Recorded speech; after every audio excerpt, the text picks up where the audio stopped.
I muttered to myself in disbelief. I can't unlock the door. After a long day at work, I found my personal belongings strewn unceremoniously in front of the entrance as though they were discarded refuse. The front door appeared different, perhaps replaced, stubbornly refusing to yield to my attempts to open it. It was the final indignity in a series of hardships endured during the years I lived with my in-laws. With resolve hardening, I made a firm decision. I would not set foot in that house again. Gathering my things, I vowed to pack them into my car and return to the sanctuary of my parents' home.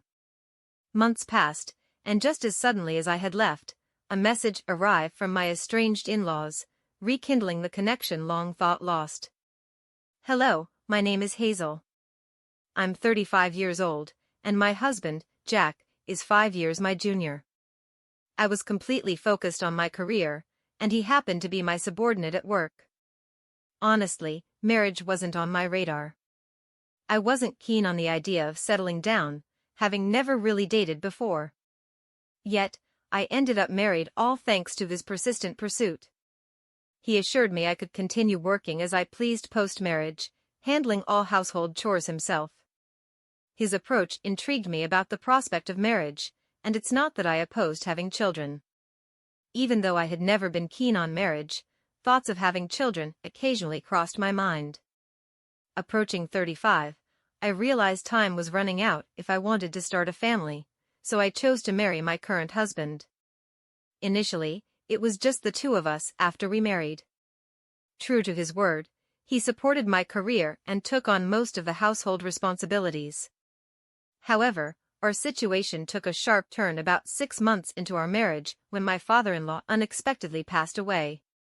The sudden loss of my healthy father-in-law left my mother-in-law and my younger sister-in-law, Evelyn, who is 33, reeling. They claimed they couldn't manage on their own. She's a freelancer with a decent income, but her focus on fan activities means her financial stability isn't robust. I always felt she should pursue a full-time job. Whenever Evelyn approached me, along with my mother-in-law, Jack broached the idea of us all living together. Hazel, have you considered moving in with my mom and sister? You can continue freelancing as usual, and having them around would lighten the household workload even more. What do you think? Jack, I'm okay with keeping up my work, but I'm not sure about taking on more household chores.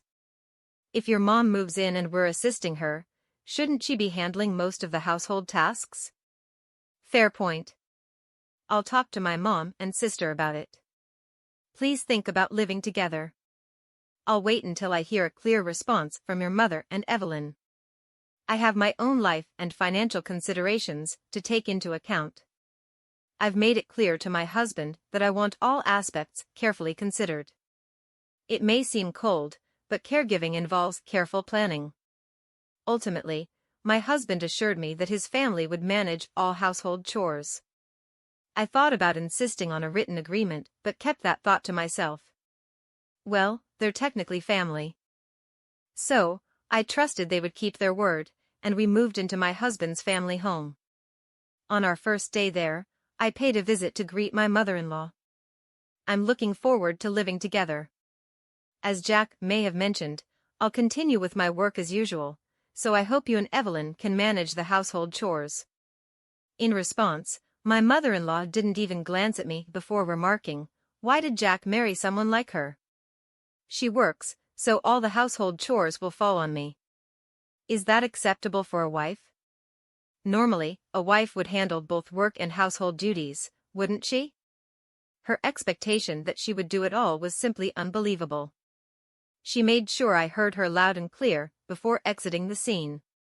What? This isn't what I expected at all, I thought.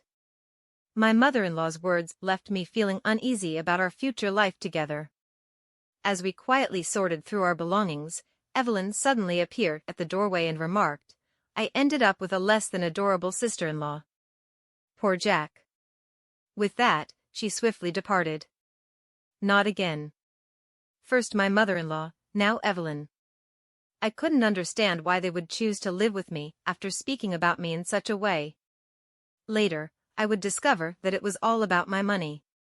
shortly after moving in together, I noticed something troubling. On our first day under the same roof, despite their earlier sarcastic remarks, both my mother-in-law and Evelyn completely ignored me. They managed to prepare meals only when my husband was present, but they made no effort to assist with cleaning or laundry for me. I attempted to confront them about their broken promises several times. However, whenever I addressed my mother-in-law respectfully as ma'am, she would shoot me a sharp glare and walk away, making it clear she had no intention of engaging with me. Evelyn didn't behave exactly like her mother, but I found myself unable to protest against either of them. Over time, doing my own laundry and cleaning after returning from work became a regular routine. I wanted to confide in my husband about it, but I hesitated out of sympathy for him. However, the behavior began to worsen. When they faced financial constraints for leisure activities, they started subtly pressuring me for more money. Their approach was evasive, as if they preferred not to confront me directly, leaving notes under my food. Just today, I found a note from my mother-in-law. "We're in a tight spot this month. Could you lend us $300? I considered discussing it with my husband, but he seemed strapped for cash due to social obligations and drinking habits, often requesting, "Could we cut down on expenses this month?" Back when he was my subordinate, I always made sure he didn't overspend on unnecessary parties. However, after changing departments post-marriage, he found it difficult to decline invitations, and these expenses began to accumulate. I found it difficult to bring up the financial demands with him, so reluctantly, I gave in to their requests, treating it as a loan. This pattern persisted for 2 years. My husband grew increasingly comfortable with not contributing to household expenses, often urging me to cut costs each month with seeming indifference. Even I had grown accustomed to this routine. I felt trapped in a cycle of endless schemes, yet there was something else I continued to do. I'll explain that shortly.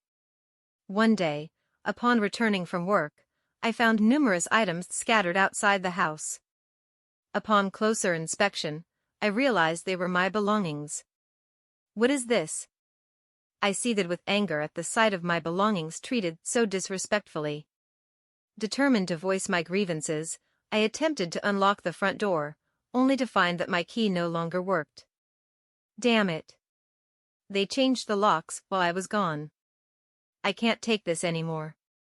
Surveying my scattered belongings, I pondered my next steps. That's when I noticed another note beneath the items. It read, "Don't ever return. We don't want to see your face. Consider yourself lucky we didn't toss out your stuff." What terrible in-laws. My mother-in-law and Evelyn were undoubtedly the masterminds behind this. I wondered what Jack had said about the situation, but by now, it didn't matter to me. Luckily, I had my car keys handy. I quickly loaded as many of my belongings as I could into the car and drove straight to my parents' house. I felt relieved knowing my things were safe. At least my work wouldn't be affected the next day. Arriving at my parents' home, they were visibly shocked but warmly welcomed me back.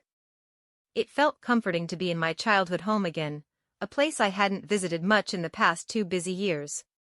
Sipping the tea my mother brewed, surrounded by the familiar warmth, my father asked me, "Why did you bring all your belongings here? Did you leave their house?" Marriage requires patience. I reflected on the weight of those words. For 2 years, my interactions with my mother-in-law and Evelyn were sparse, limited mostly to the occasional reminder notes about money. Jack gradually became reliant solely on my income, and recently it felt like he viewed me merely as a convenient ATM. I endured this situation until now. When I confided in my parents, they empathized, saying, "Hazel, you've been patient enough. We won't ask you to endure any longer. Now that they've driven you away, there's no reason to go back, right? Perhaps you should consider sending Jack a divorce notice." That's true. He seemed like a decent young man when you married him, but money has a way of changing people. It's a shame, my father added. Both my father and mother showed genuine sympathy for me, a kindness I hadn't experienced in the past 2 years. tears unexpectedly welled up in my eyes. "Has it been that tough for you?" my father asked, his expression filled with concern. "No, it's just that I haven't felt this level of sympathy in a long time. It's comforting. Like you said, Dad, I'll send Jack the divorce papers. But I want to observe the situation for a while. I have a feeling something interesting might unfold soon." Indeed, I sensed that some action would unfold soon. Surprisingly, that moment arrived about 3 months later. By then, I had moved out of my parents' home and settled into a new apartment of my own. Never did I imagine reclaiming control over my earnings and spending as I pleased. I hired a household service for chores, freeing me to enjoy my days off with trips and purchases I had long desired. Each day reminded me of the value of my hard-earned income. I began questioning why I endured those 2 years. It dawned on me that perhaps I had been influenced or even manipulated by my in-laws. Then, precisely 3 months after my keys were changed and my belongings cast out, my smartphone buzzed with an unexpected call. Initially, I considered ignoring it. After dismissing the first call, my phone buzzed again, then a third time in rapid succession. They must be in some trouble, I surmised. I picked up the next call, and immediately the fourth one came through. "Hazel, where are you? I went to your parents' house, but they wouldn't tell me. I also tried your workplace, but they wouldn't disclose your whereabouts." It was my mother-in-law, someone who had ignored me for the past 2 years. Her voice, which I hadn't heard in a long time, sounded cautious. Despite answering the call, I remained silent, relishing the anticipation of what she might say next. "Hello, family. Are you there? Come back soon and restore our lives. We can't even afford to go out and enjoy ourselves. What are we supposed to do now?" I had thought that living without spending money on leisure would suffice, but evidently that wasn't the case. Our phone and electricity are on the verge of being cut off. We're at our wits' end. Please come back immediately. Does she not realize she's only thinking of herself? Shouldn't she begin with an apology for throwing me out? I thought. Until she grasps that, I had no intention of responding.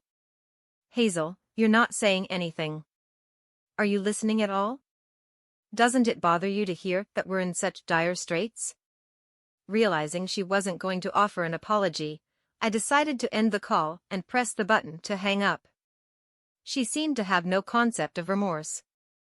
The next day, my phone rang again. "Hello, Hazel. Why did you ignore Mom's call yesterday? Even though we're in trouble, you didn't make any effort to help. She couldn't tell if you were even listening. Ignoring calls like that isn't very mature." This time, it was Evelyn calling. Honestly, calls from Evelyn have always been the most bothersome, and she had the nerve to lecture me about not ignoring calls. They've ignored me for 2 years, and suddenly I'm the one in the wrong? I couldn't believe her audacity. I planned to endure the call a bit longer, but without an apology, I had no intention of responding. I heard from Mom that we're facing financial troubles at home. Our phone and electricity might get cut off soon. Without AC, in this heat, we could suffer from heat stroke. Can you live with that? If our phone goes dead, how will we reach you? So, please come back soon and help us pay the overdue bills. Her selfish demands made it easy for me to keep ignoring her. Hey, are you listening? You haven't said a word. Oh, are you still upset about what happened 3 months ago? That was obviously just a joke. You're overreacting as an adult. You should know the difference between a joke and a serious matter. Stop being stubborn and come back home. They threw out my belongings like trash and changed the locks so I couldn't get in. That's a clear message for me not to return. Even if they claim it was all a joke or prank, I find it hard to believe since Evelyn doesn't seem interested in apologizing either. I decided to end the call. It would be a waste of time to listen to her any longer. The next day, I finally received a call from my husband. "Hello, Hazel. I'm sorry. My mother, my sister, and we all realize we've done terrible things. Can you come back? Our household is falling apart. We're out of money, everyone's on edge, and tensions are high. We sincerely apologize and want you back, please. My husband seemed to feel the need to apologize at least, but it's too late now. Why did he ignore me for 3 months? If it had only been the first 3 days, I might have considered returning, but it's been 3 months. I've embraced my new life, enjoying every moment of independence. There's no reason for me to return to that family now. I appreciate your apology, but given everything that's happened, I have no intention of coming back. Jack, why were you unreachable for 3 months? How could you do that as a husband? I looked into things, and guess what I found out? You've been cheating, haven't you? That's what the detective agency told me. Thanks for treating me like an ATM for 2 years. I'll be sending divorce papers. Please handle it accordingly. Maybe my husband thought he wouldn't get caught. What a fool. Yet he still had the nerve to say, I want you to come back. I replied, if you reimburse me for all the living expenses for the 3 of us over the past 2 years and repay the money I lent you, maybe I'll consider it. Let's see, that's about $20,000. Can you manage that? I said mockingly. I knew he couldn't pay, but I said it anyway. After that, my husband fell silent and abruptly ended the call. Perhaps he finally realized my decision was firm. What happened next? When I sent the divorce papers and a bill for emotional distress to my husband, he promptly returned to sign the divorce papers. Now, all I need to do is file them at the city office, and the divorce will be finalized. Regarding the compensation, he transferred the money right away. In fact, I included a note with the bill threatening to expose him to his company if he didn't pay promptly. Fearful of this, my husband likely sought a loan to cover the compensation. I heard from sources that their family home is now on the market. It seems they're struggling financially and trying to raise funds. However, selling their primary residence hastily means they'll now have to rent elsewhere. Considering the cost of rent and utilities, selling their house may not have been the wisest decision. They were likely driven by the immediate need for cash and didn't think through the long-term consequences. Whatever happens to that family is no longer my concern. As for me, I'm thoroughly enjoying my single life. I've had my fill of marriage.